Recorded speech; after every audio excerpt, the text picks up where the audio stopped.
Mein Name ist Julie und ich freue mich total, dass ich dir diese Episode heute empfehlen darf. Ich durfte mit Sergio Bambarén, dem weltweit bekannten Bestseller-Autor, sprechen. Ich habe vor vielen, vielen Jahren dieses Buch Der träumende Delfin von ihm gelesen und es war für mich wunderschön, ihn als Person, als Mensch erleben zu dürfen. Und eine der deutlichsten Botschaften, die er in dieser Episode auch transportiert, ist: Folge deinem Herzen. Dann wünsche ich dir jetzt erstmal ganz viel Spaß beim Anhören oder Anschauen und bin gespannt, ob es und wie es dir gefällt.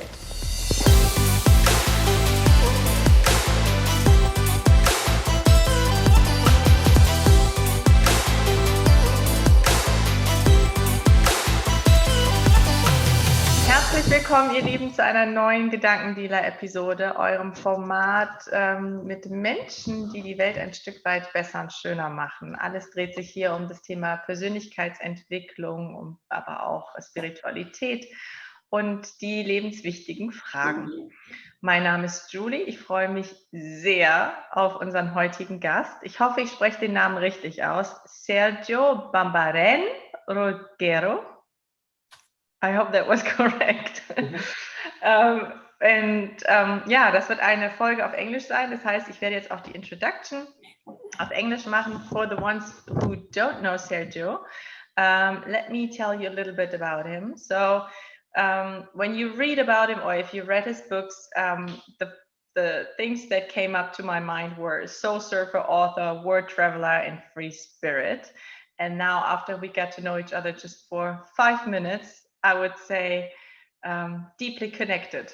That's another thing I would like to add. So Sergio was born 1960 in Lima, Peru.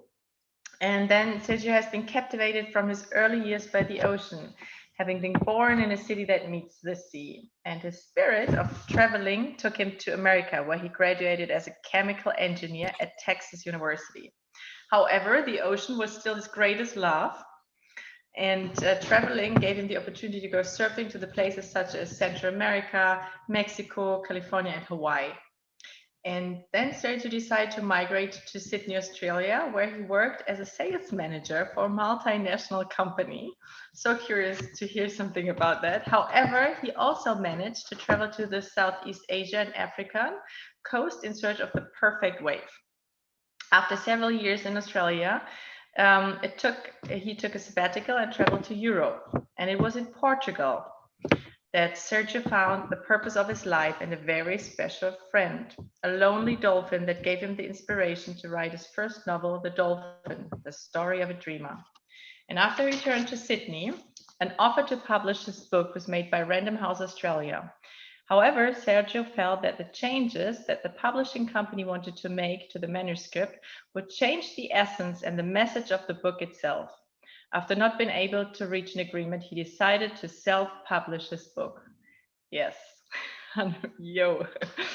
He sold more than 100,000 copies of The Dolphin in Australia in less than a year. The dream to become a writer was finally starting to become true. The Dolphin has now been translated into 40 languages and dialects. And 14 books published. He has published 14 books in different languages, or he's going to publish more. We're going to find out if The Messenger was your last book or not. And all in all, more than 20 million copies have been sold, and his 25 books are in more than 70 countries.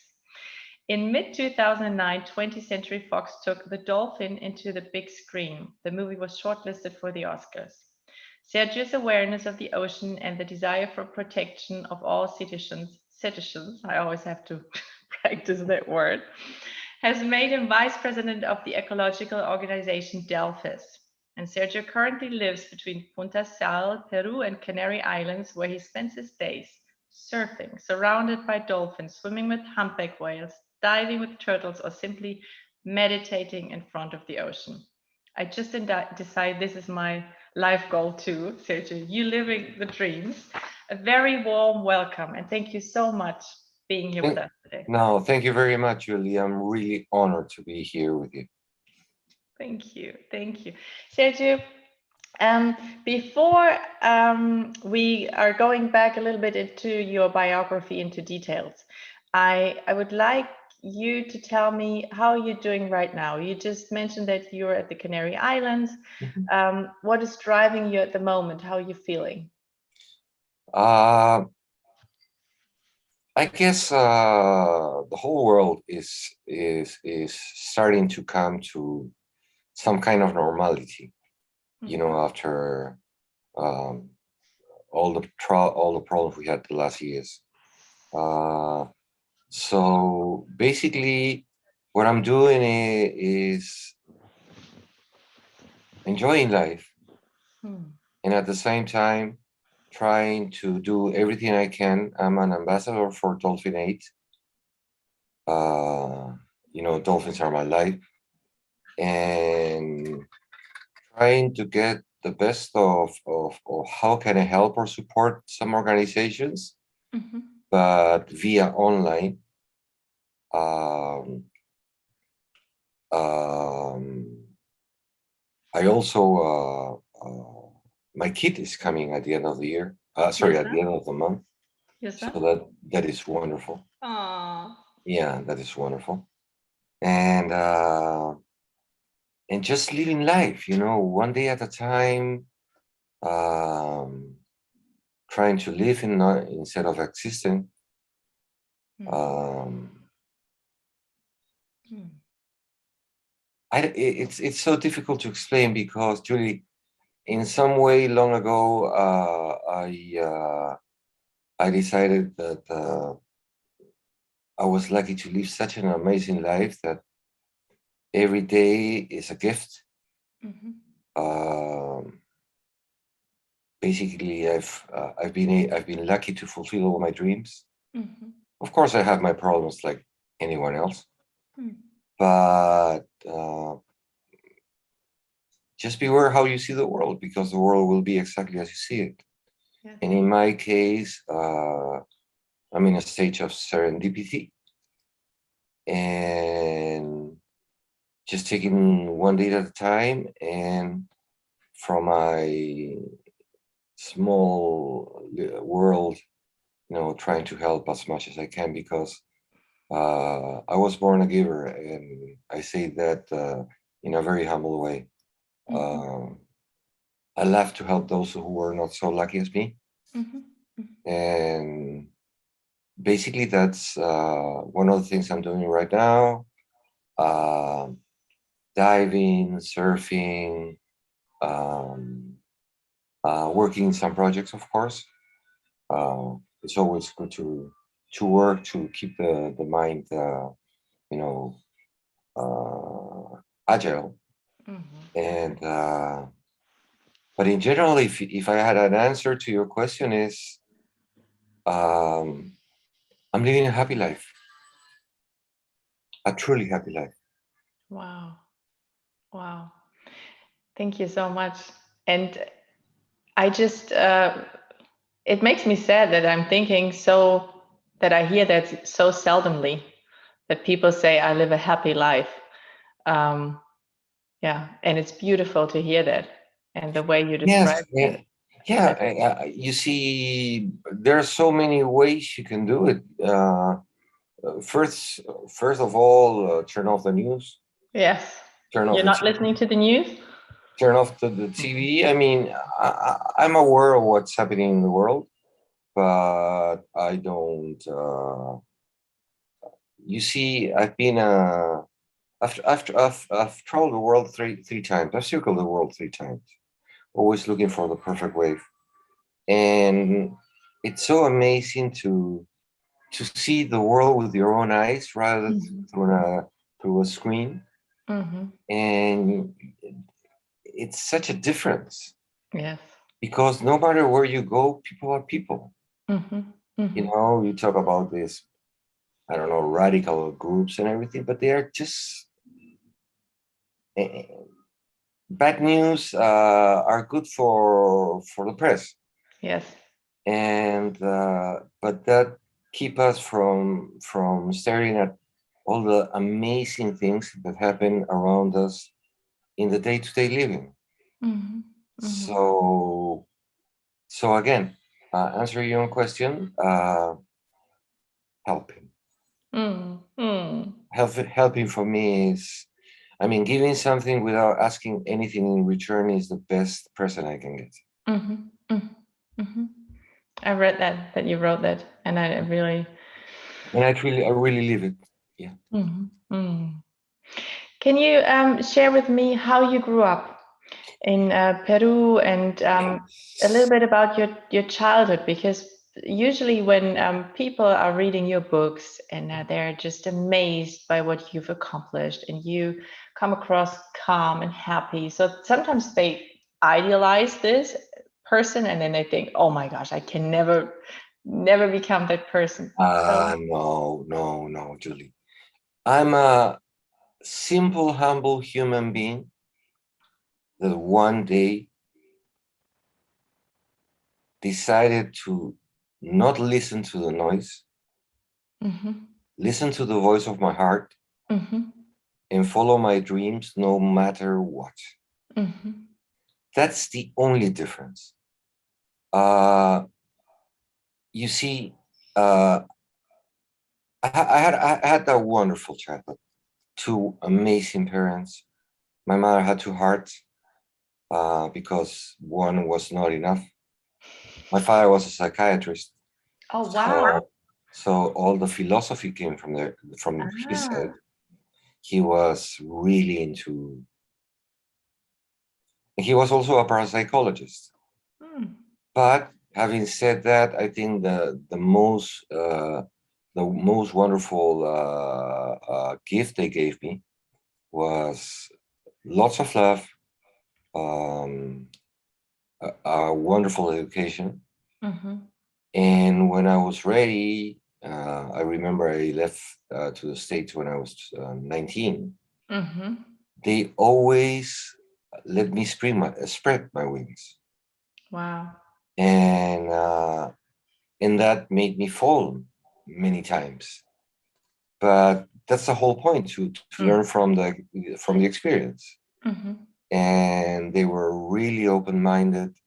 Um, and as Khalil Gibran says, Khalil Gibran, your children are not your children; they are children of life. They come through you, but they don't belong to you. And basically, that was the philosophy of my parents, mhm. with lots of love. Um, During school, I studied in a British school, wonder years, you How know. was how was British school for you? Because from what I hear about British school, it's very strict, conservative. Not this No? one, not Okay. this one, not this one. You were No, lucky. Okay. not this one, because, can you imagine a British school in a Latin American country? Okay. It They, has some they, influences. they could bend the rules, yes, a little. Okay. Yes. And, but the group of friends that I had, and we still keep in touch. We have a WhatsApp group. Mm. Uh, Growing up, falling in love for the first time, your summer love. Lima is a city in the cliffs that overlooks the ocean. Mm, beautiful. So I started surfing when I was 7, Wow. and the first time I surfed a wave, I knew I would be hooked for the rest of my life. And so many wonderful memories until I was 16, that I finished school, and great friends. We still keep it in touch everywhere, because now with globalization, people are living All over. anywhere. Yeah. Mm-hmm. And and then can I tell you a secret? Please go for it. I can Okay. always edit it if you don't want it to. No, no, no, no, Yeah. no. Don't edit anything. Okay. I went to study to the States, not to have a great career. Okay. And basically, I went to the States to study because that gave me the opportunity during the holidays to go surfing to Hawaii, to California, to Mexico. And of course, studying was important. I graduated in a good way. Mhm. But it's the same story that when you said that then I migrated to Australia. Mhm. It Mhm. was I love nature. Nature is my life, and Australia is the lucky country on that. But having said that, when I was a kid, I always dream of going to all these amazing places, like New Caledonia, Fiji, Tahiti, Mhm. Samoa, Tonga, and I did it. And my excuse was going surfing.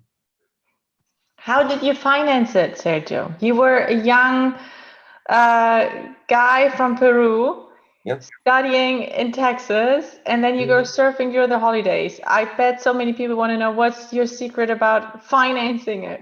Okay. Put it this way: if the way I see how to fulfill a dream Mm-hmm. is to work hard, listen to the voice of your heart, do your best effort, and the rest will come by consequence. Mm-hmm. So, for example, when I went to Hawaii to surfing, while I was studying in the States, at night I would work. Mm-hmm. I don't know, washing the dishes in the restaurant of Texas A&M, painting in houses, and I would save that money. That's something that my parents told me since I was very young. The power of saving, Mm-hmm. and besides that, I'm a soul surfer, so it's more of a lifestyle. Mm-hmm. So for me, staying in a five-star hotel or staying in a camp in a tent, watching the stars, it's the same thing. I mean, it really doesn't make a difference for me. Mm-hmm. Uh, so I normally travel light with my backpack, Mm-hmm. my surfboard, my guitar, and my dreams. You take the surfboard And with you? hmm, You always take one surfboard with you? You have like. no, sometimes two. Mm-hmm. If when I went to Hawaii, I had to take two because Mm-hmm. of the big waves. Mm-hmm. Yeah, yeah, yeah. And also to Mexico, there was an amazing experience. Places that never had surfed, nobody had surfed before. Um, and this is a very important thing, I think, in that matter, Julie. Since we are born, uh, they start telling us, don't touch that because it's hot. Don't get too close to the cliffs because you can fall. Don't do that because you can get hurt. But once you and that's the whole difference, at least for me. If I when I speak about myself. So if I hurt any sensibilities, I apologize. I can only tell you my story. So one of the things I learned since I was very young was not to have fear of fear itself. Mm-hmm. Mm-hmm. You see, when you're surfing and you get into trouble and you can drown, the wave won't kill you. Mm-hmm. It's a panic. Mm-hmm. So if you keep yourself in control Mm-hmm. and don't let panic come into you, Mm-hmm. in some way you are in charge of the situation. Mm-hmm. And that has really, because I love to do crazy things, that has saved my life many times. Mm-hmm. And now it's something normal. Yesterday, for example, I was diving at night through really rocks, sea urchins, octopuses, manta rays, and everything. And beware how you see the world, because the world will be exactly as you see it. Yeah. These amazing creatures are, if you do the right thing, they are so peaceful Mm-hmm. Mm-hmm. that there's no reason to get scared. Mm-hmm. There is no reason to get scared. Yeah. And I guess that's one of the secrets or one of the lessons I learned when I was very young. and took me to this amazing journey called life. And I graduated as a chemical engineer, but life works in strange but wonderful ways, and I became being a writer, which in the end it's what I think everyone should achieve and can achieve, which is to find the true purpose of their life. Yes. Because we all come with something to this world to give. Yes. And in some way, when we come here, they tell us what we're supposed to do. I never heard to those voices. I always listen. I always listen to the voice of my heart. Yes. And that was it. Yeah. And Sergio, I think I don't know if you know that, but I work as a coach, and when I work with my clients, this is most of the time that's something we have to train or focus on first, that they start being able to listen to their inner voice, or to get some sensations for what's actually happening in themselves, and to create more self-awareness to be able to then follow your inner voice. I want to talk to you about that moment when you met that dolphin, and I also want to share something with you, because this is actually it's so funny. So this book you wrote, I read it so many years ago, and we share that passion for dolphins, although you're living it, and I'm just I don't know. To me, they're the most spiritual creatures and most amazing teachers. And I have looked at the pictures yesterday with my husband, Matthias, and I. We went to the Bahamas around 11 years ago. That's an amazing place. It's an amazing place to swim with wild dolphins. Because I always wanted to swim with wild dolphins. Yes. And it took us, I think, 2 or 3 days until we found I don't know if you say dolphin school. A pod? Yeah, the pod of dolphins, yes. Yeah. And then you get out of the water and you hang on ropes behind the dinghy, and they speed up, so the dolphins like to swim with you. Yeah, of course.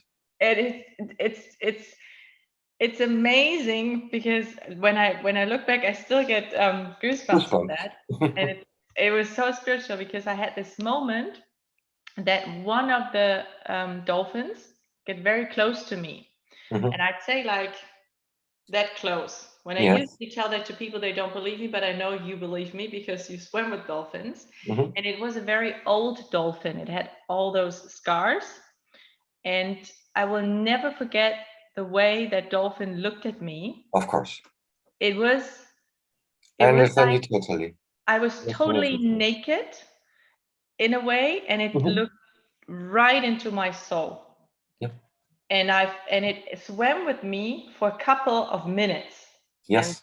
And it makes me tears always comes up when I talk about it. It's so spiritual. He was trying to communicate with you. Yeah. And he probably communicated with you. Yeah. Like, Yeah. Because if you start to realize dolphins are living the life they were supposed to live. Yes. Yes. And that's amazing what you tell me, Julie, because there's an elder dolphin in every pod. The pod, in a way, he guides the pod.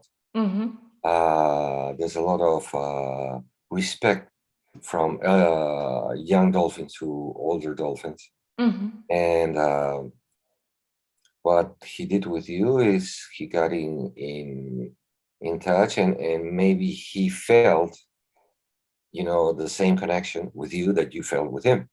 Yeah. I hope that no don't hope. Don't hope. It is how it is. Because they can also sense people who are in a high level of spirituality, if you want to call it spirituality. And yes, they connect. Yeah. And it's the same with the whales. It's just amazing.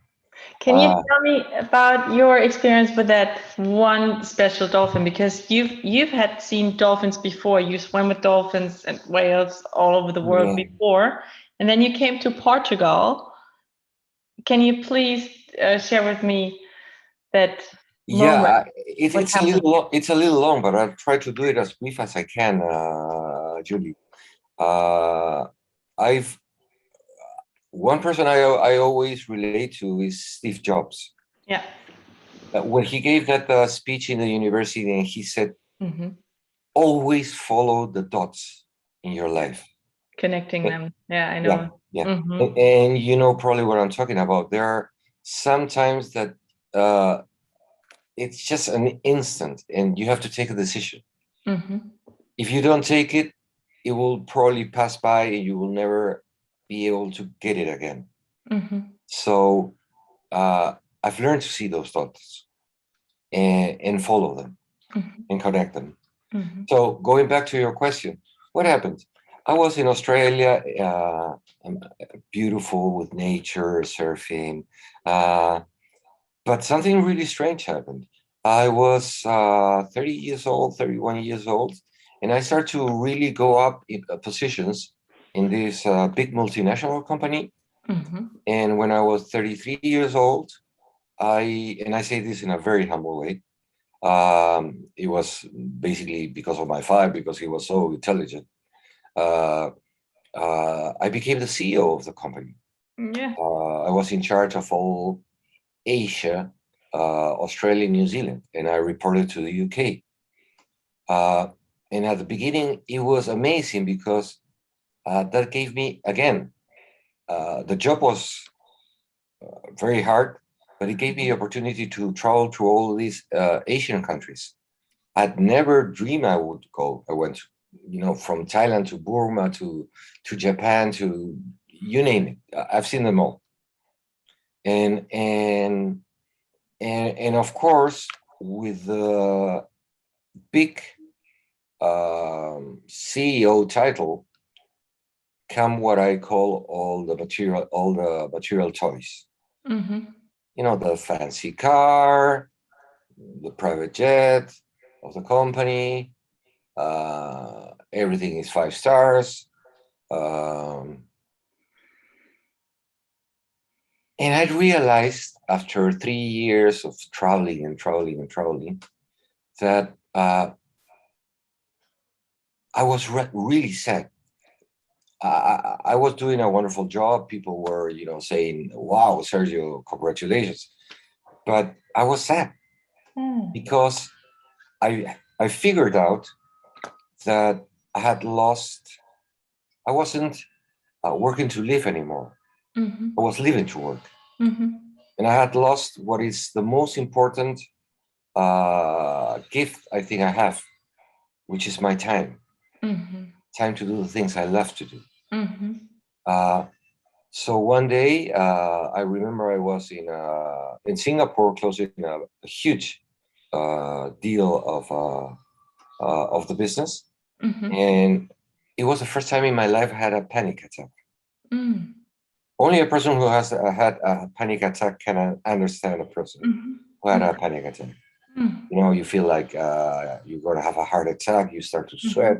You cannot think, and that was the thought. That was the thought. Enough is enough. Enough is enough. So I remember leaving the office, rushing to the business center of that building, and I sent my irrevocable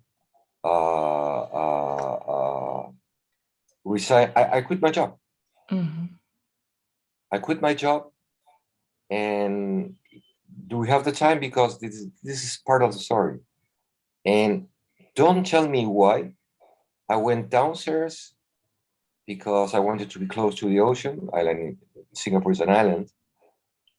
And I remember when I went to the lobby, there was a guy mopping the floor. And of course, as I said, the position comes with all the with all the material toys. That if you like them, there's nothing wrong. In my case, it means the same. It doesn't mean anything special. So I made a promise to myself. And I remember, of course, I had a Rolex at the time. I took my Rolex off and gave it to this guy who was mopping the floor. And he said, thank you, sir, but it's probably, it's not a real Rolex. No, it is.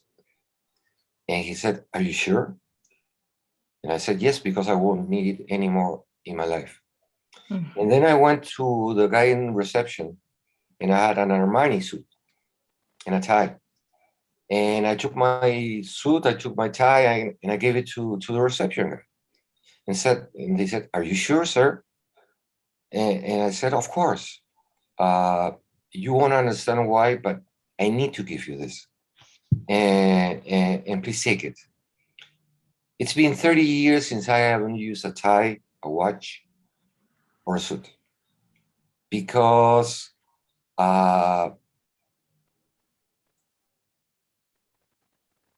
it's not me. Mm-hmm. Mm-hmm. It's just not me. Mm-hmm. It's So, like a costume you took off. yep. It was like I was in a golden cage, Mm-hmm. and I Mm-hmm. couldn't find the key to open it and get out and start to make of my life a dream again. Mm-hmm. And so what I did is I went back to Australia, and when I quit my job, and this is a true story, Julie, I gave everything that I had away. Everything. We're talking everything. And I stayed with 10,000 euros in my pocket. Mm-hmm. Because I said, Sergio, if you're going to try prove yourself of what wood you're made, you have to do the real thing. Mm-hmm. It's true, I didn't have kids at that time and anything. So if I failed, it was my failure. Mm-hmm. And I bought a very old van. Remember the famous Westphalias, and in Germany. Mm-hmm. And I took a sabbatical year of 1 year. Mm-hmm. And the only things I took with me were my guitar, my surfboards, my dreams, and a laptop. You can imagine, 25 years ago, it weighed, I don't know, 10 kilograms. Yeah. And, when the letters were still green, no, you probably haven't seen that age. Computers were just starting. We used that. I remember it was very heavy. The first one, yeah. So basically, I went surfing to France and Spain. That was my plan. But I fell in love with Portugal. Mm-hmm. Mm-hmm. The simpleness, the people. Yeah. I fell in love with the place and the waves, of course. Mm-hmm. Amazing waves. So there's a beach called Guincho, which is between Lisbon and the Serra de Estrela, which is an amazing place where you can see a Moor castle and also the Palace of the Kings. And it was a beautiful surfing place. And I went surfing, and on the second day, suddenly this dolphin started to follow me. And it was strange because I know I've studied a lot of dolphins, and dolphins, normally you don't see dolphins in Portugal, at least in colder waters, close to Lisbon. And this is a true story. It was a full moon. The waves were not too big, so it was very safe to get into the water. And I surfed with this dolphin 3 days and 2 nights. Because at night with the full moon, the ocean was like a silver mirror. And every time I caught a wave, I could see the dolphin catching the wave with me. Wow. So again, like you said in the Bahamas, this you can only feel it. Only a poet can explain the sensation. Yeah. And this happened for 2 nights and 3 days, and suddenly it was a wild dolphin. The same way it came, the same way it left. And the only reason I had taken my laptop was because I was, I was traveling for a year in a very low budget. The only reason I took my computer was to put all my expenditures, petrol, gas, food, everything. So just to be sure that the money would be enough for 1 year. Mm-hmm. That was the only reason I took the computer, the laptop. And after surfing with this amazing dolphin, I remember going up to my Westphalia, to my camper, and opening the computer to just put the expenses of the day. And the only thing I can tell you, Julie, it was like a catharsis. I started to write and write and write. And what happened with the dolphin is exactly what happened with the messenger. My last book. It's the only two books I've been able to feel that. It's like a movie. The words don't go through the mind. They just come directly from the heart, and suddenly your fingers start to move. Like channeling in a way. Channeling, exactly. Yeah. Mm-hmm. Channeling. Mm-hmm. It's like it's there. You have. In my case, I had to put it in words, and I did that for 2 weeks. The book was finished. Wow. And I remember it was a beautiful night when I finished. The ocean was huge. You couldn't surf. But when I closed the computer, I finally found the key to get out of the golden cage I had placed myself, because I had always heard that fame and success will make you happy, which is not true. Exactly. At least for me. And I was able to get out of that golden cage, and for the first time in a long time, I felt like that little kid that used to sit down at the cliffs of the city I was born, watching the ocean 30 meters down, and had no fear. So, to make a long story short, I went back to Australia. I got a job that didn't pay me so much, but I could work from home. So if the surfer was up, I could go surfing, then work on a Saturday. I was so happy. And another thing is that they told me that that the angels have wings, but I've known so many angels walking around the world. They have legs too, and I had two amazing friends. And for some reason, they read what I wrote, and they said, "Sergio, you should send this to a publishing house." And I said, "No, because I wrote it for myself." 1 week later, I get a call from Penguin Random House Australia. I will never forget her name because this is very important. Margaret Sullivan. And she said that she wanted to publish my book. And I said, "What book?" "Well, I have here an envelope with the manuscript and your address, your phone." And then I realized my friends had sent it. Wow. So you see, life works in strange but wonderful ways if you follow the dots.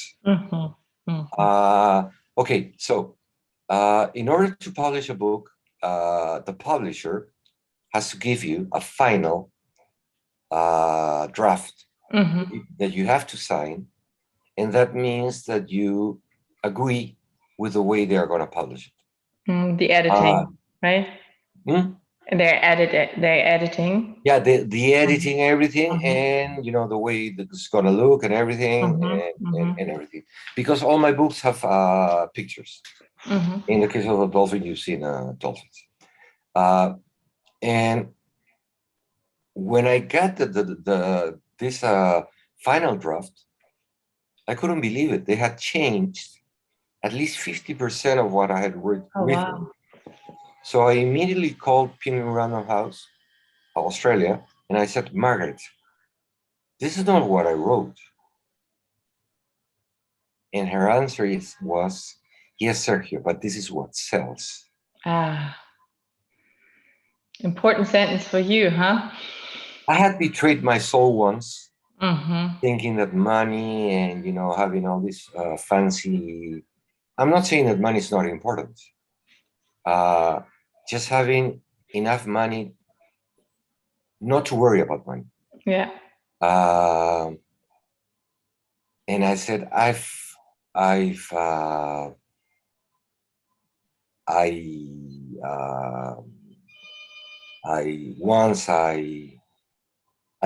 went against the voice of my heart with the job, and I said I will never do it again. And I said, Margaret, either you publish it the way I wrote it, or the deal is gone. Wow. And she said, of course, you don't know what you're talking about. You don't know anything about books. You don't know what this opportunity means to you. I said, look, it's okay, because if I make a mistake, I have no one to blame. And if I do the right thing, well, you follow your heart. I promise to follow my heart, and so far so good. Yeah. So the deal was off. And these two friends said to me, Sergio, do you have any problem if we publish the book? And I said, not at all, as long as you do it the way it's written with the photographs I took of dolphins. And they said, so we'll do it. That was the most beautiful gift I could get, Julie. I never thought there were so many people around the world questioning their lives the way I was questioning mine. And as you said, let's not talk about numbers, but in the first year, it didn't get into the bookstores in Australia, but it still sold more than 100,000 copies. And at some stage, the word goes fast. The book was, they saw it at the Frankfurt Book Fair, which is the book messe in Frankfurt, is the biggest in the world. And from there, it was like a snowball. They started calling from everywhere. And how did that make you feel? Like, I try to imagine you being a person at that time who was just all about, I follow my heart. Yes. And it's not about money, fame, anything else. And here you are becoming famous. No. No. Maybe people see me that way, but Julie, I'm still the 8-year-old kid that sitting at you loves to just, walk through the little ponds at the side of the ocean. And the same way, you see, one of the things I think I've done, and it has helped me a lot, in the hard disk of my mind, I've taken forever deleted words like rage, vengeance, hate, fame, fortune, and to tell you, I'll tell you this because this is what I do, and I don't see anything special in doing it. Normally, yeah, of course, I sold a lot of books, and a lot of people said, "No, well, now you have more money than when you worked." And I said, no, because I just stay with what I need, and I give the rest to people that need it the most than me. And for me, that's the most beautiful gift I can receive. Yeah. To help people and to let them know that we are all worth, that we all have a special gift. It's just a matter of following your heart, discovering it, and take take the jump. Yes. Get out of your comfort zone and do it. Yes. And what is the worst that can happen? The worst that can happen is that maybe you don't achieve your dream. But for me, a winner is even a person who tried to achieve his dream. He tried his best, but he couldn't. For me, it's very sad if you have a dream and you never try to go for it. That for me is very sad, because you only live once. Yes, and in the very end, this is the only thing you can regret if you haven't tried, or if you haven't become the one you are, right? Yeah. I always say one thing. The only thing you really own in this life is your life. in your time. Mm-hmm. The rest is borrowed. Mm-hmm. Sooner or later, we all have to go. And when I hear talking about my car, my apartment, my house, well, basically they are not. They're just borrowed. Yes. And Yes. traveling around the world, I've never seen a cemetery with a grave and, the bank account, the house, the car. So try to concentrate on what's really important.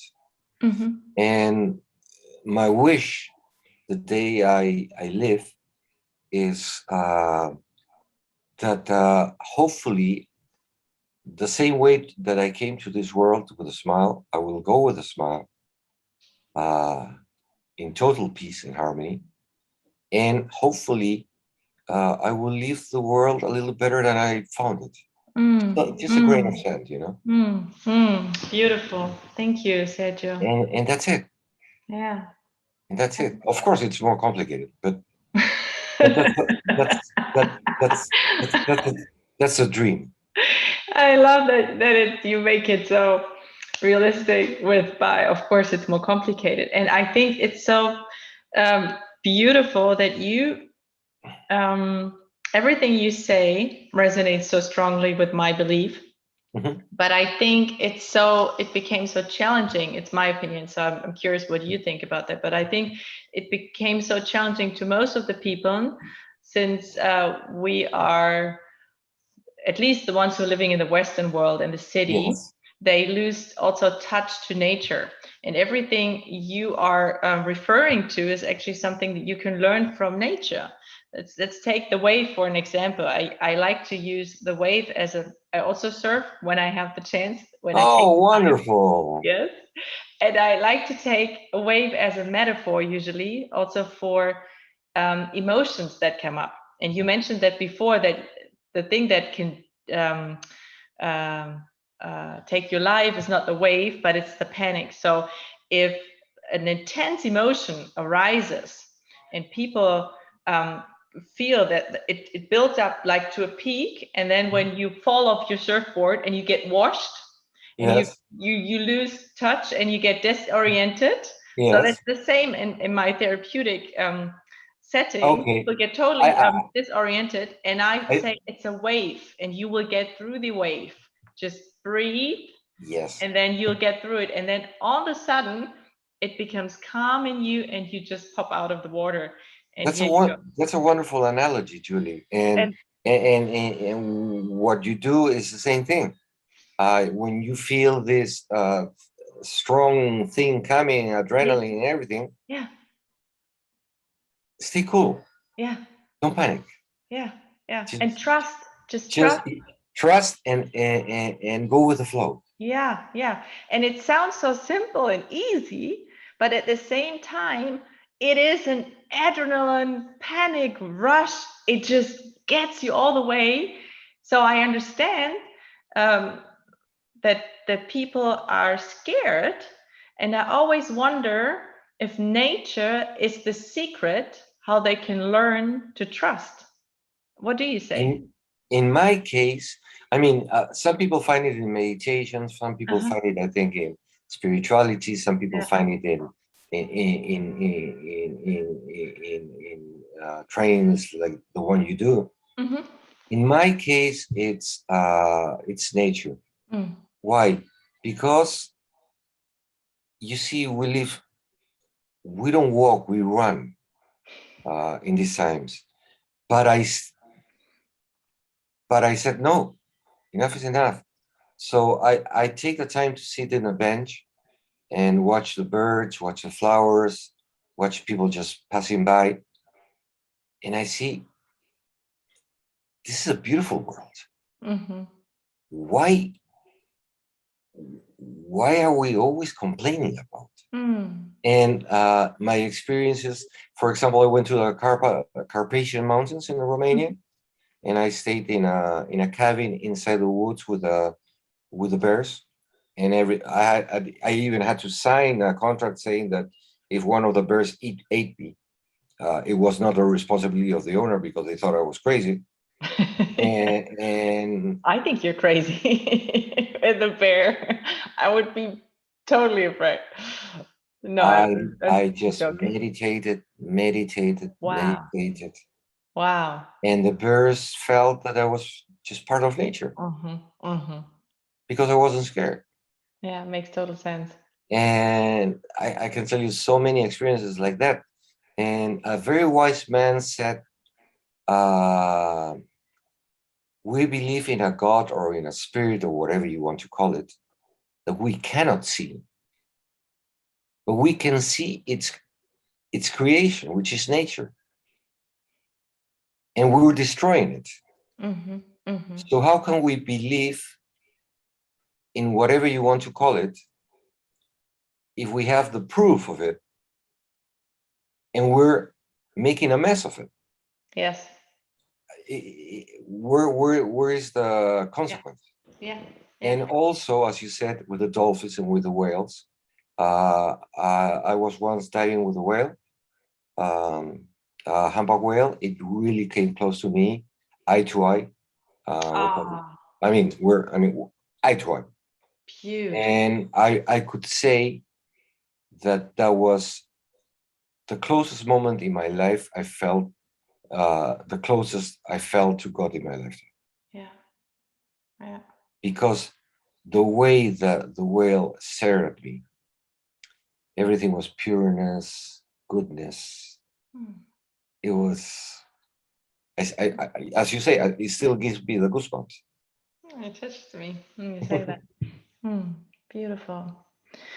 So, Sergio, tell me a little bit about your organization, the Dolphins, because we've just talked about. Of course. Dolphins is an organization that is bounded to a lot of organizations around the world. And what we do is, I'm honored to be an ambassador for Dolphin Aid. What we do is we try to control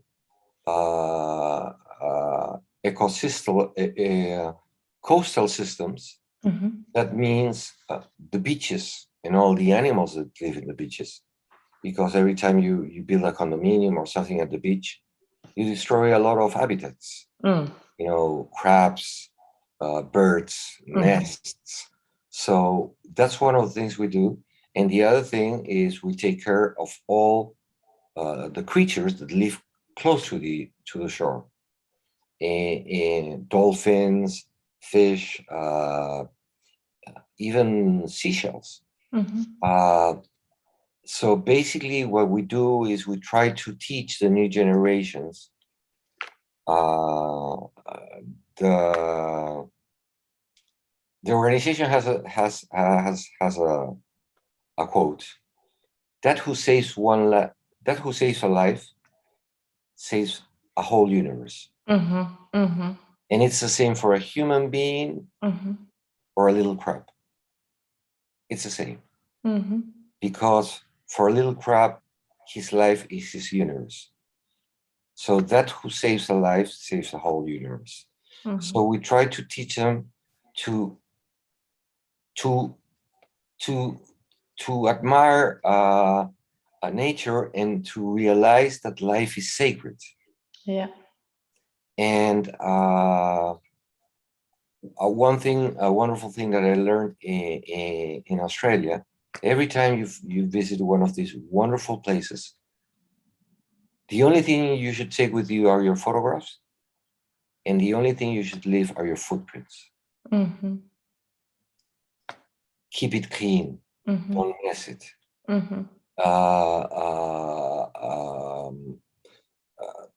Respect the habitats. And of course, enjoy it. Yes. Enjoy it and be happy and feel part of the world of the crabs, the world of the fish. And you will see that suddenly life seems so simple. Yes. And a lot of things that we think are important are not important anymore. Yeah. Have you watched, you probably did, but the documentary, The Cove, where they slaughter the dolphins in Japan?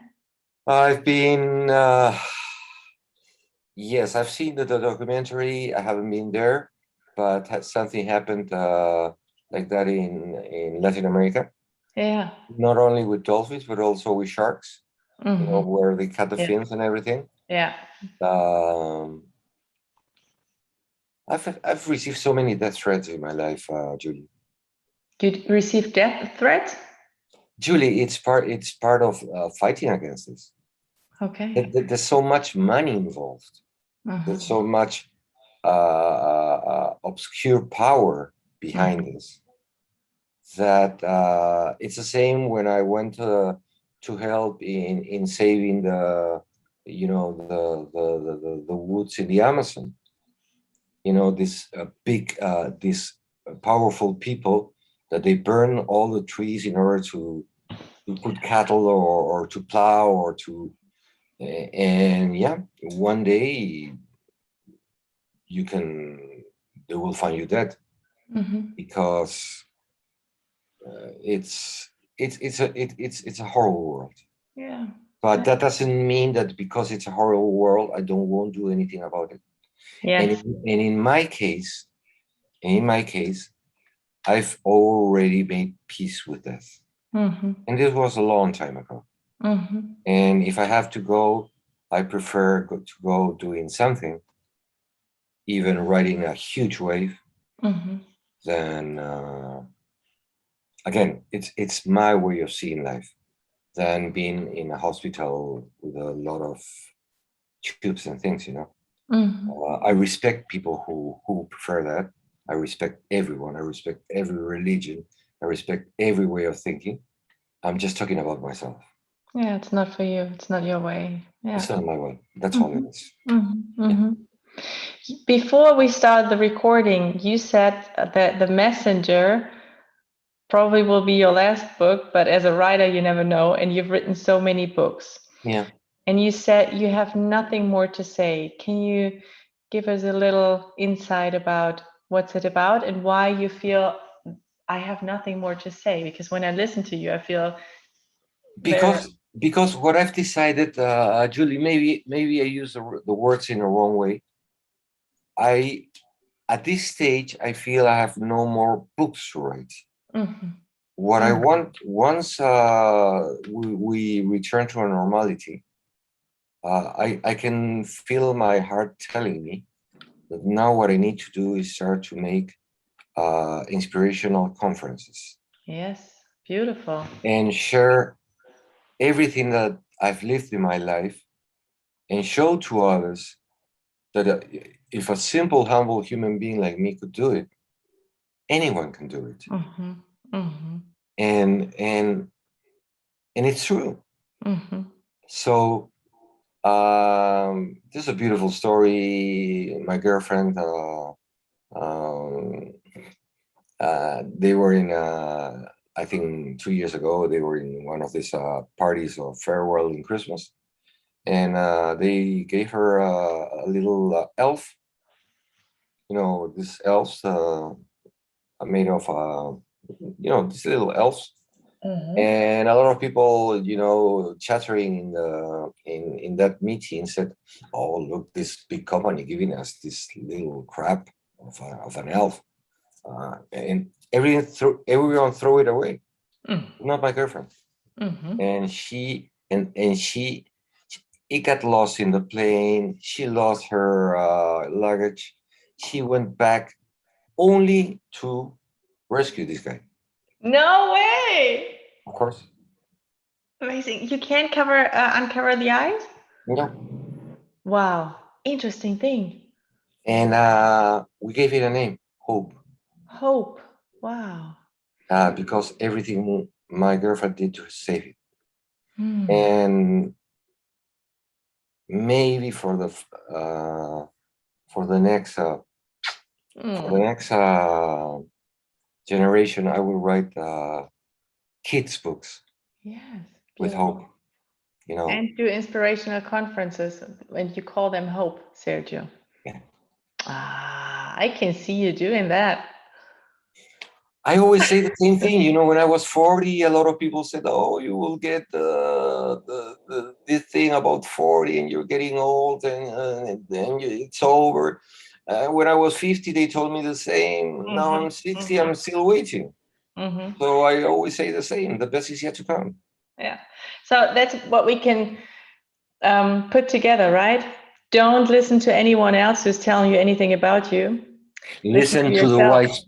Listen to the wise people who have done things, not read things.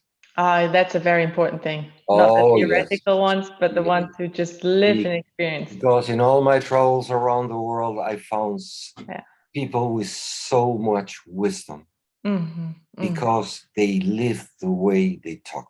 Yeah. It's amazing. I've learned so much of them. And just if you want a final, what the messenger is about is what I've learned in my life. Live, don't exist.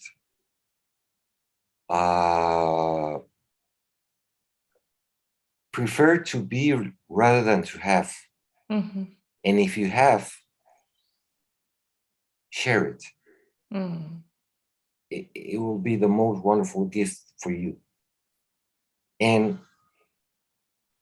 But the main message is it's so simple to be happy. The trick is to keep simple throughout a lifetime. Because when things start to complicate, you're always, busy thinking about something. And for me, having time to smell the flowers, I couldn't ask for more. Yeah. Oh, beautiful. I think we can't add any more. It just comes from the heart. You see, it just comes from the heart. It's not me speaking. It's something. It's my heart. And it's that heart that is writing the books. And yes. And I think, Sergio, the beautiful thing about it is that you are helping or inspiring other people with this. Because not everyone, like you said, is feeling gifted or is feeling what the heart is telling herself or himself. And through your book. Unfortunately, they are too busy in things that are really not important. Yeah. And I've seen it in hospitals because I've also helped people in hospitals. A lot of people realize at a very old age that they should have done more of living rather than working and making money and existing. Yeah. So that's the message. I'm very much looking forward to the messenger. Oh, thanks, Julie. Very, very much now. And I'm so grateful that you took your precious time to share a little bit with us. You see, this is time well spent, and basically with someone like you, I hope to. You're in Germany, correct? Yes, in Berlin. Yeah, wonderful. I have an amazing friend there, Lars Hammond. Yes. And next time we're there, I hope we have the pleasure of meeting you personally. Oh, I'd love that. I'd really love that, Sergio. And maybe one day we'll catch us a wave together. Of course. That would be amazing too. Okay. Of course. Of course. I want to end our talk with one quote of yours. And I want to leave that to all the listeners. Just they can, I don't know, dwell on it or see what it does to them. To discover that if you do things with passion, your best effort, and lots of love, the rest will come by consequence. And share the gifts you will get with others that weren't as lucky as you. It's just what you've mainly said. And thank you so much again. I will put everything into the show notes, your books, and I wish you all the best just for doing what you're doing. God bless you, and it's good to know that one is not alone. We're all spread around the world, but yeah, we're doing what we have to do. yeah, and we're connected. We're connected, Yeah. and at the same time, we love it. Okay. You have a great day, Sergio. Welcome. Thank you. Let me do a quick outro in German. Vielen Dank, wenn du zugehört hast und es dir gefallen hat, dann freue ich mich oder wir uns, wenn du ein Like da lässt, einen Kommentar und wenn du es teilst und wenn du keine Folge mehr verpassen möchtest, dann abonniere doch gerne diese Glocke und dann wirst du auf unsere nächste Gedankendealer-Episode auch aufmerksam gemacht. Sergio, thank you very much again. We put everything in the show notes and I hope to meet you in person one day. All the best to you to Tenerife. Thank you. No, thank to you. Thanks for the opportunity. God bless you. And we will see each other. A promise is a promise. Great. Take care of yourself. You too. All the best. And your family. All the best. Yeah, Bye. yours too. Enjoy the time with your son. The end of the month. Of course. That's going to be crazy. Bye. Ciao, Bye. Sergio. Ciao, Ciao. ciao.